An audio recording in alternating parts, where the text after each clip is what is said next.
নমস্কার বন্ধুরা, ওয়েলকাম সবাইকে শুভ স্পোর্টস নিউজ চ্যানেলে। তো বন্ধুরা, এই ভিডিওতে আইএসএল রিলেটেড টপ 5 গুরুত্বপূর্ণ আপডেট নিয়ে আলোচনা করতে চলেছি তোমাদের সঙ্গে। তাই সবাইকে পুরো ভিডিওটি দেখার অনুরোধ থাকলো। আর যারা ভিডিওটি দেখছো সবাই প্লিজ লাইক ও সাবস্ক্রাইব করে দাও। তো বন্ধুরা, প্রথম যে বড় আপডেটটা দিয়ে শুরু করব তা হলো Mumbai city FC player Ayush চিকারাকে নিয়ে। তো পুরো সিজন থেকে ছিটকে গেল এই আয়ুষ চিকারার ইনজুরিটা নিয়ে খুব একটা হয়তো কথা হয়নি, কারণ কখন ইনজুরি পেলো, কতটা সিরিয়াস হয়েছিল, হ্যাঁ ম্যাচটা হয়তো মনে আছে এখন অবধি, কিন্তু তাকে নিয়ে খুব একটা আলোচনা হয়নি।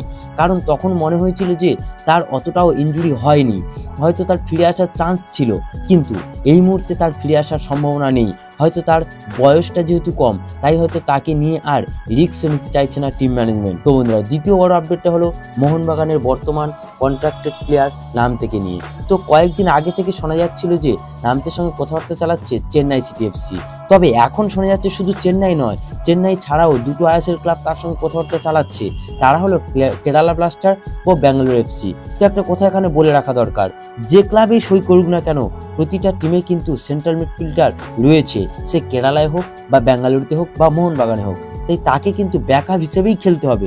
তাই জন্য তার উচিত কিন্তু মোহনবাগানে থেকে যাওয়া, মোহনবাগানেই কন্টিনিউ করা উচিত। তো বন্ধুরা, তৃতীয় বড় আপডেটটা হলো মোহনবাগানের টার্গেট করা ইন্ডিয়ান প্লেয়ার জিকসন সিং। আর জিকসন সিং এই মুহূর্তে কেরালার কন্ট্রাক্টেড প্লেয়ার, আর এই জিকসনকে নেওয়ার জন্য অল আউট ঝাঁপাতে পারে বলে খবর। কারণ মোহনবাগানের এমন একজন প্লেয়ারের দরকার যে জনি কাউকোর পাশে ভালো খেলতে পারবে।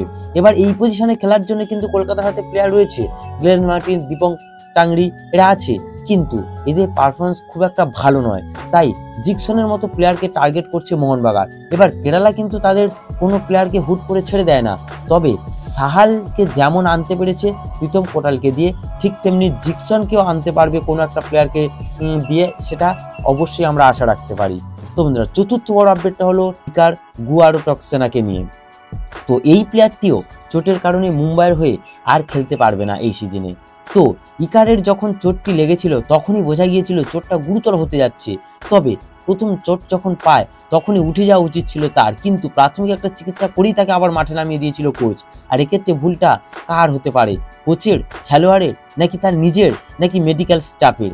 অন্তত তাদের উচিত ছিল চোটটা ভালো করে খতিয়ে দেখা, আর সেই ভুলের জন্য পুরো সিজন থেকে ছিটকে যেতে হলো এরকম একটা ভালো প্লেয়ারকে।